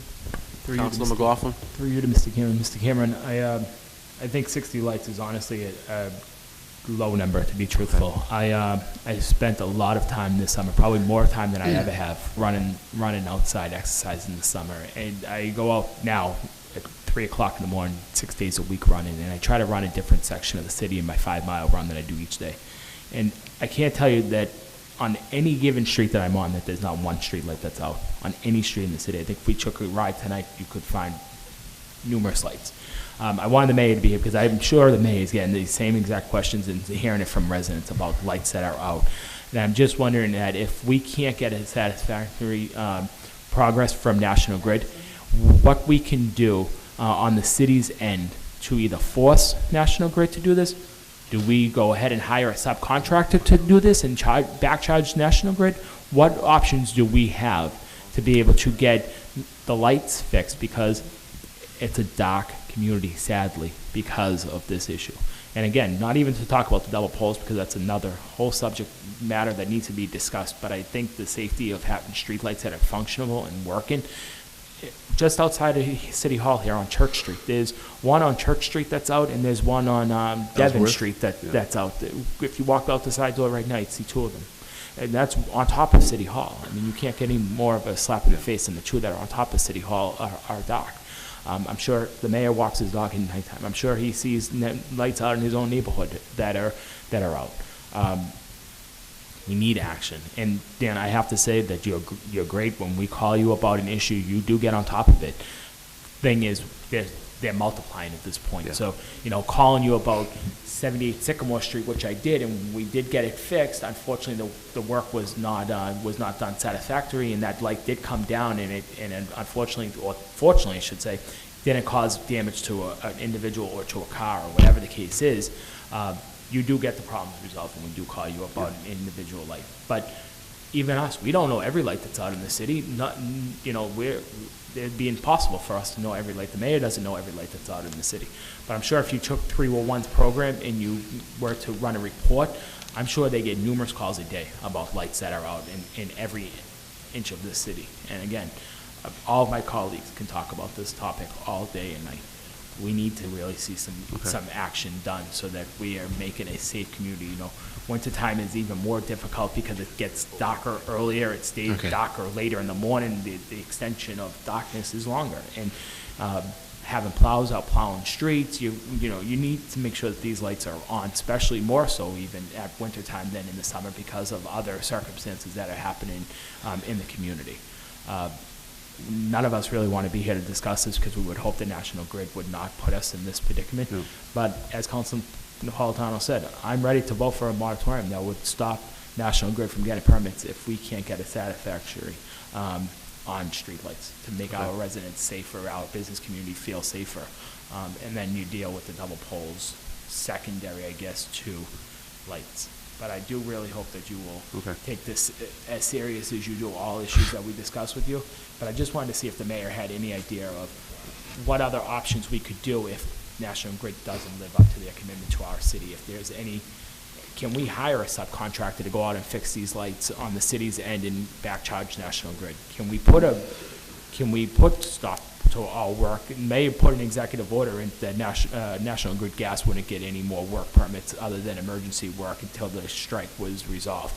Can he do something to that effect with National Grid Electric, if we deem that this is not being taken as serious or action taken as fast as No, I think Dan's gonna, this is something he can get resolved. And, over the years, we both feel very sad about the whole issue with the gas workers being out, and he knows my feelings about that, and he has a job to do, I guess. And but when it comes to getting issues resolved, like double poles or lights, he's always been responsive to me, and I think he gave you a good 30 days that he would come back with a, because we also too probably have a list down at 311 regarding lights out. So I think between our list and maybe with the councilman you all have, I think maybe what Dan has. So we have received 142 calls regarding street lights being out. So we have 142. Dan has about 70. So we'll get him the complete list of what we have. I know myself. Just the other day, I have a gentleman who thinks I can get a street light done in a day. And every day he's been asking about Ellsworth Street. He got a street up here from City Hall. I have two more for you. So I think, within the 30 days, are you planning on getting a good amount of them fixed, or is that? Yeah, what we'll do is, and like I said, we apologize that we're behind, and you're right, Council, that the actual number is, these are ones that we know of, okay? So, just so that we know the way it works is, we generally are responsible for the main streets. Our trouble people are out at night and patrolling the main streets. The Broadways, the Ferry Street, Main Street, but primarily they have the underground failure. The side streets, heavily residential, generally they're not patrolled by us, but we rely on, residents calling in. I'm a little intrigued by the 311 system, because maybe that's something that we need to, maybe I can work with your folks. Yeah. Because I know in the city of Revere, they have a similar system, and they feed that stuff back through me, and it gets reported. So maybe it's not getting reported. Again, I'm sure we're behind. I'm sure they're reporting it. Yeah. I'm pretty sure they are. Okay, But but maybe- we'll make sure you get them tomorrow morning. Yeah, let's see how they're being But we reported. just saw that 60 number significantly increased. Right, So and we even will- if it didn't double, it just significantly increased from the 152 the mayor said, the 60 To plus that double, you yeah. knew of, and probably another 50 that we know of on the city council that. Yeah, so what we'll do is, within the next 30 days, all of the lights that we know that are out between what the city has and what we have, they will all be looked at and addressed. Now, I'll certainly give you a report. There might be some that we can't fix because it's a more extensive problem, all right? But those would only be the metal poles. The wood poles we can fix right away. Would you need the number of if someone calls me up and says, 42 Elm Street, my light is out Poll on number. the pole, you want the pole number itself? Yeah, Right, pole number It's is better. easier to Yes. locate. Exactly, yes. Then should residents be calling the 311 program, or should they be calling a Yeah, National Grid? they should call 311. Call 311. Yeah, Smith? even if you have a list that you haven't given to us, do we know how many have been fixed? So out of the 142, 30 have been fixed.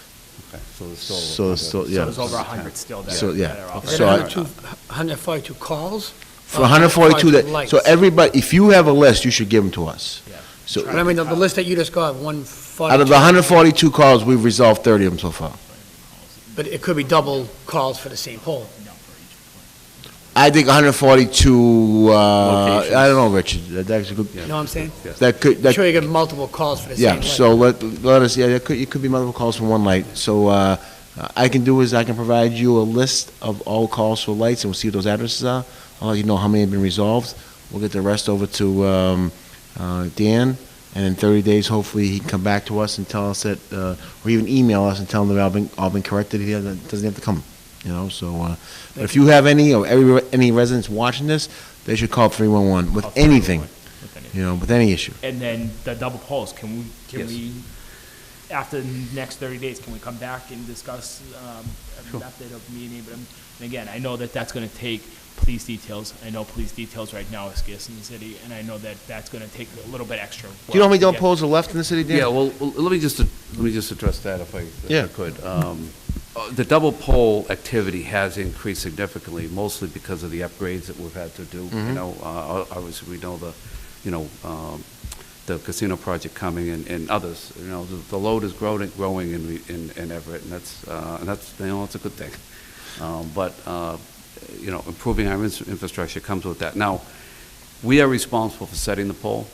And so we set it, and because we transfer first, we're at the highest, the top of the pole, generally we're done, all right? So I think if you want to attack this problem, what I would suggest is inviting the other utilities, and I can help you with that, all right? So that we kind of formulate an effort with Verizon, Comcast, your own fire alarm, but although a lot of it's been removed, but there is still some city fire alarm out there, and any private fiber companies that have been allowed to attach to the pole too.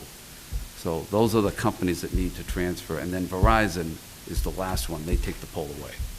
So Verizon takes the pole away? Correct. Once everyone else is transferred, they're the last ones. I actually didn't realize that they're the ones that actually remove the pole. Yeah, So I right. think maybe that's something that we do down the road, is invite all those individuals to a table I think discussion. we tried Verizon, doesn't show up. Correct me if I'm wrong. So is No. Verizon, they remove the pole They after remove. everything is off? Yeah, we set them. This is everywhere now. We used to split communities, but now we set all poles everywhere. Are there poles that has everything off that are just sitting there empty? There could be, yeah. Do we have any And what is the room- process of removing a pole? Just, I mean, are we? Well, if it's just attached and there's nothing on it, they just detach. It's bolted to the new one. Or it could be that they set the new one right next to the old one. Yeah. The best thing is to set it in the existing, where the existing one was, in that hole. If not, they side set it, and then you need obviously a digger-type truck to remove the old one out of the ground. So the last possible two people on a double pole could be the city's fire? No. The hierarchy is electric, which includes the streetlight, so all your electric cable, streetlight, fire alarm, any private fiber, Comcast, Verizon. So Comcast and Verizon would be the last two that go. So Correct. Comcast goes to Verizon, comes in, they take theirs, and they remove the pole at the same Correct. time. Right. And we have a database that we all share, so that once we transfer off, it goes to the next ball, we call it ball in court. So could we pull some data to see the Sure. transactions that are occurring on these double poles, where it's stopping, or where it's getting delayed, if it's Yep. item 2 versus 3, or 3 versus 4, whoever is stalling the process? Yep. And I'm wondering if there's legal action that we can take to that individual company that is not keeping their commitment to the city. So Wasn't there maybe- legislation passed about double poles and about the ability for cities to fine, It is out there, and there is a timeframe that Right. we're all supposed to move towards trying to get them removed. So So again, we having the need to mayor do- involved, and that's why I Yeah. wanted to ask the mayor to stay tonight for Sure. this piece. Counselor, I don't want to cut you off, but we do have a couple more items to get through. I understand, If you but want I to think this is really leave this in important. committee, I know Mr. Cameron's vouching that he's going to get to work on this. Maybe if we can get an update from him. Well, the in a lights few is months. one why issue. don't you refer the double poles to me and we can work Okay. on it? That's good. We'll do that. The lights, I agree, Council, is in progress, and I think if we refer the double poles to the mayor, and we can work with On the resolution. appropriate authorities, Yeah. to be able to work on Let's that. see let's see who is slowing it down and how we can resolve it, legal means. I got Keith behind me now, so I'm sure he'll get on this right away. That's where I was going with it. Thank you, Mr. Mayor, and thank you, Mr. Cameron, for appearing tonight. Thank you, guys. I'll take There you this. go. Take a Christmas gift with you, Dan. Merry Christmas. Thank you. Discard it properly. Counselor, is your motion to refer this to the mayor? We're gonna get back in 30 days with the list of lights of what we've we resolved, and the double poles, we can refer it back to Keith Slattery on a process of resolving those issues in the city. Great, thank you, Mayor. Is there a second? Second that. Motion made and seconded to refer this to the mayor's office and get the information back within 30 days and work collaboratively. All in favor? Aye. Opposed? The ayes have it. Number 6, I see Councilman Fred Capone had something for. Yeah, what did he? He's gonna was call here me? earlier. Okay, he's gonna call me. Yes. That should be a good conversation. I don't think he's ever called me in 10 years. First time. Item 3, Joe. Thank you. Item Thank you, number Mayor. 3, this is a resolution by Councilor McKinnon that ISD Director Mr. Soper appear at our meeting to discuss permitting fees for contractors. Counselor McKinnon?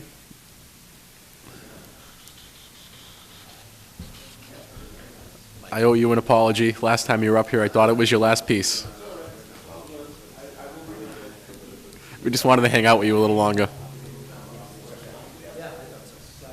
Sure. Can we invite up DPW Director Mr. St. Louis and Assistant City Solicitor Slattery, please?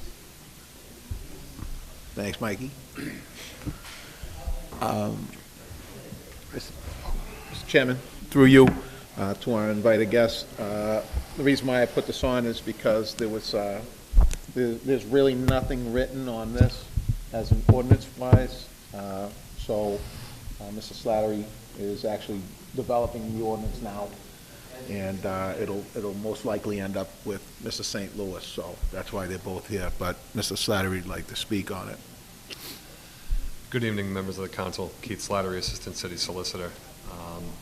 Just as a little bit of a background, as we know, there's been a little bit of an uptick in yard parking, front yard paving, illegal curb cuts, and so forth and so on. So Mr. St. Louis and I have collaborated to create an ordinance that would be a permitting process for driveway construction, alteration, and maintenance.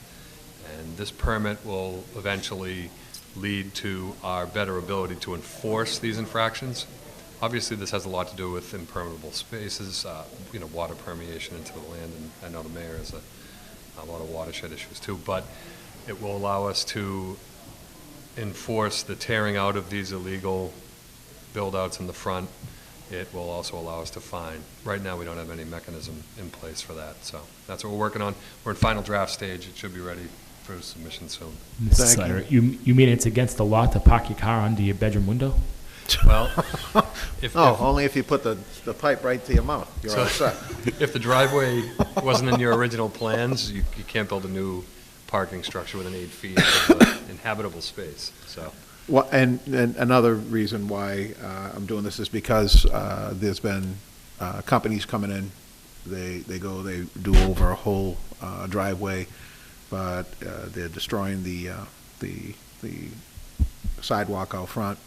There's claims coming in from that. They're also ripping up trees. They come in with extra big trucks that are coming in. They're tearing the trees out. I witnessed it because it happened like 2 streets over from me, and someone was very angry about this because they were dumping the asphalt into this truck, but it was flying onto the neighbor's house.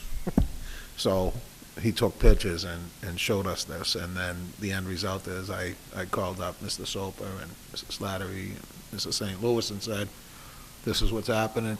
Is there anything on the books? They said no. So we need to get something on the books, just to protect our citizens, protect the city from any damages that these companies are coming in. We don't know who they are. So, if we don't know who they are, Mr. Chairman, how can we, if you get the permit, then you know who they are. So then you know who did the damage Exactly. to whatever happened out there. So The that's paper why trail.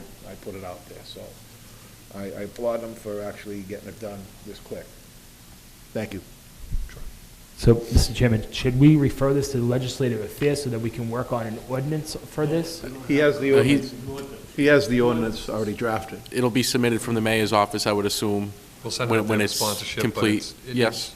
final draft, Mr. St. Louis has reviewed it for final draft. I just have to make the final edits, and then it's going to be ready for submission.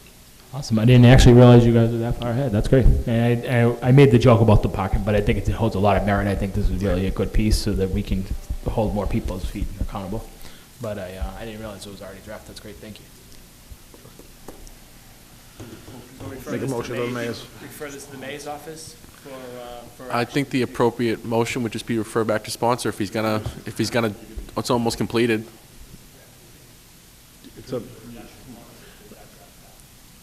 What I would do. Or if we could, where do Send you it to the want? mayor's office. Okay, beautiful. Send it to him. Mr. Chairman, on the motion, if we refer this back to sponsor, And that will be his action back. Understood. Yeah. There's a second? Second that. Refer it to the mayor's office, and then the ordinance will come down to us. Motion made and seconded to refer the item to the mayor's office. All in favor? Aye. Opposed? The ayes have it. Thank you very much. Thank you, members of the council. Council, you can go home now. Thank you. Thank you. You got one more.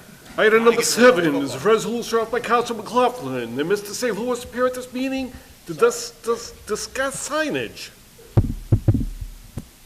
Mr. Chairman, through you to Mr. St. Louis. Mr. St. Louis, thank you again for being here tonight. Mr. St. Louis, we are seeing a lot of, and this goes back to sort of the streetlights as well, just quality of life for residents. There's a lot of signs in the city that are faded or no longer readable. No parking. I mean, some things are obvious. No parking here. Corner signs should be obvious. You don't park on top of a corner. But there's a lot of signs. Even some of the street signs for street sweeping. I know we're going to be ending the street sweeping program in another month, 30 days. But some of those signs are faded and no longer readable. And again, this is something that I've noticed a lot as I've been out this summer, more exercise in the city. A lot of signs are no longer readable. And I thought a few years ago, former Alderman Van Camp and I had put this piece on, and the administration had ordered an abundance of signs, and they had come down to DPW, and I saw some of them get changed out, but I didn't see an overwhelming amount of the signs get changed out.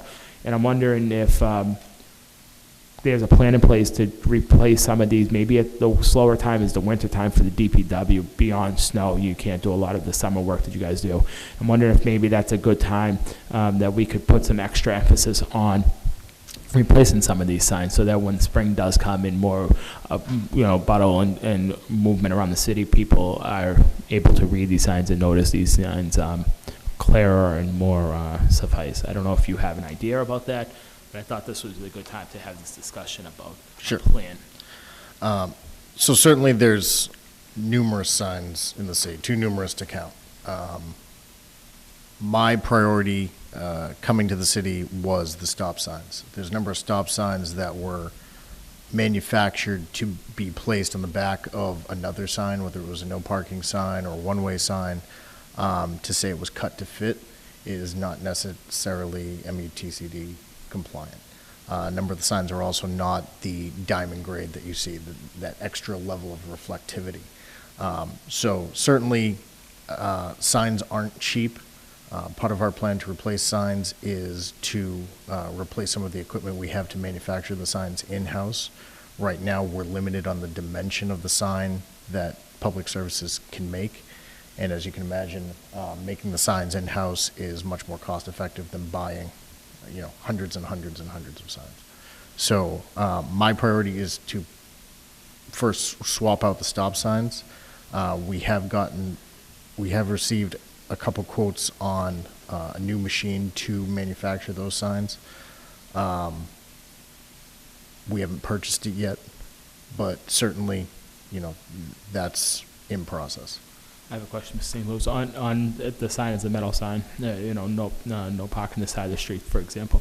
Is there a way to remove the old lettering off of that, or the old paint, or the sticker, and to be able to utilize that same frame by implementing a new sign of some, whatever that mechanism is?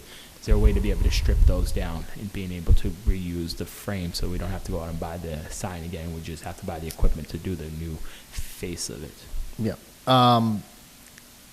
It's probably a lot more work to do that than it's worth the time to do. I'm not aware of people trying to do that. I think, to the extent you have to fix a typo or something small in nature, then, you can do something. We may be able to overlay them with the same message if we were just being duplicative. Because most of them would be just replacing what's there and putting it back in the same location. Whatever that sign read 20 years ago, 10 years ago, whenever it was put up, would be the same message you want to convey to the residents. It would just be clear and more crisp and more visible. The one thing I would want to check is to say it's a sticker. Making sure it adheres correctly. I wouldn't want to do a couple hundred of these and then find out that, it didn't bond as well. Sure. And then we end up doing I'm wondering if we could do a trial period with one street or 10 signs or something and see, and if there's a cost savings to be able to overlay them with the same. Some of the ones that I've noticed is the stickers that we actually placed on the metal signs for street sweeping with the sticker that gives some of the detailed information for street sweeping. So I've heard a couple of occasions where somebody parked, and it's a catch-22, obviously, because they're trying to get away from doing something that they weren't supposed to. But they say, the sticker is non-readable any longer. I didn't know that the rule. Well, if you walk 2 feet further, you'd see another pole. But the fact of the matter is they parked under the sign that was faded and the sign that was no longer readable. So they're now saying, So I'm wondering if even those stickers could be replaced. We put them on originally, can we just replace those? Just some of that type of stuff, if we could try to take a look at it this winter. I know our workload would get slower in the wintertime with our guys, and I'm just wondering if we could put some extra emphasis on trying to see if that's something that we could practice and play with a little bit, because it's a trial and error period to see if something works versus not working, to see if we can fix some of these signs that are around the city. Come springtime, we'll have a better looking city with signage that is readable and more presentable and more acknowledgeable for residents. So not that we need any action tonight, but it's just something I wanted to have a discussion about and see if we could work together to see what we could do to be able to correct some of this action at a decreased cost to the city. But I think it's valid to have this discussion. I appreciate you coming if my colleagues have any questions. Thank you. What's your pleasure? At this point, I'd refer it back to sponsor, ask Mr. St. Louis that, maybe you can, if you work on something with St. Louis, and just keep us informed of what may or may not work, and maybe over the new legislative year, I will put another piece on to see where we're going with this come January, February, see if we can start to work on getting some of these resolved for the spring. Maybe between now and January, February, you can work on some mechanisms to try to get prepared to change out some of these signs across the city. So I'll make a motion that we refer this back to sponsor at this time, and we can work with Mr. St. Louis out of these chambers to work on replacing some of these signs. Thank you. Second that. Motion made and seconded to refer the piece back to sponsor. All in favor? Aye. Opposed? The Mr. ayes have Chairman, it. do we need to do something with item number 6 because it's on our calendar? I know. Yep, Councilor what Capone action did Councilor Capone request? He requested further time if you want to make that motion. Okay, so just because it was here, I thought we had to do something. I'll make a motion that we lay this on the table for, I don't know if you. Until our next 60 meeting. days or 30 days? Next meeting. The next meeting, so we'll lay this, item number 6 on the table for 30 days. Grant further time. Is there a second? Second that. Motion made and seconded to leave this in committee until the next meeting. All in favor? Opposed? The ayes have it. I will happily make a motion that we adjourn this meeting. Thank you, Councilor. Second that. Motion made and seconded for adjournment. All in favor? Opposed? The ayes have it.